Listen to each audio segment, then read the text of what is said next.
আসসালামু আলাইকুম ওয়া রাহমাতুল্লাহি ওয়া বারাকাতুহু।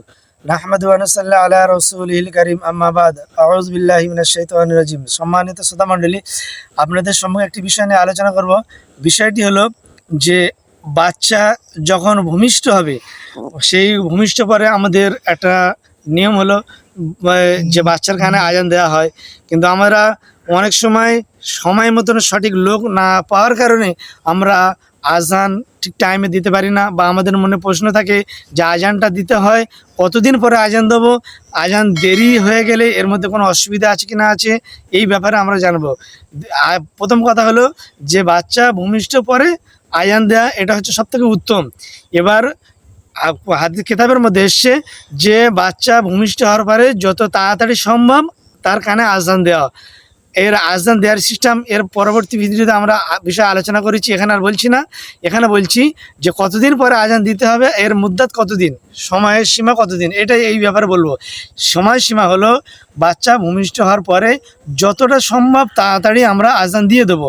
এবার কোনো কারণবশত বা সঠিক লোক না পাওয়ার কারণে যদি কোনো অজুহাতের কারণে যদি লোক না পাওয়া যায়, তাহলে সেটা গাফলতি না করা, অবহেলা না করা, খুব তাড়াতাড়ি চেষ্টা করে তাড়াতাড়ি তার কানে আজান দিয়ে দেওয়া।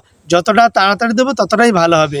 দেরি করলে মনে করেন 1 সপ্তাহ দেরি হয়ে গেল কি 15 দিন দেরি হয়ে গেল, এতে কোনো অসুবিধা নেই। তবে কিতাবের মধ্যে এসছে খুব যতটা পারবে খুব তাড়াতাড়ি আজান দেওয়া।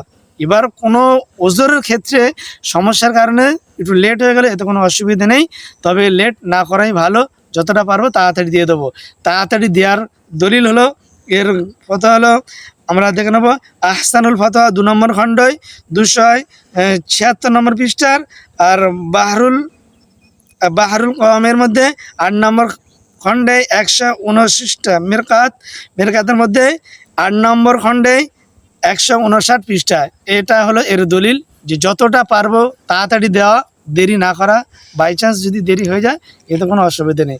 অতএব আমরা এই পন্থা অবলম্বন করবো ইনশাল্লাহ। আল্লাহ তাআলা আমাদেরকে দিনের সঠিক বুঝ দান করে এবং দিনের সঠিক পথে আমাদের চলা তৌফিক দান করুক। আমিন। ওয়া আখিরু দাওয়ানা আনিল হামদুলিল্লাহি রাব্বিল আলামিন। আসসালামু আলাইকুম ওয়া রাহমাতুল্লাহি ওয়া বারাকাতুহু।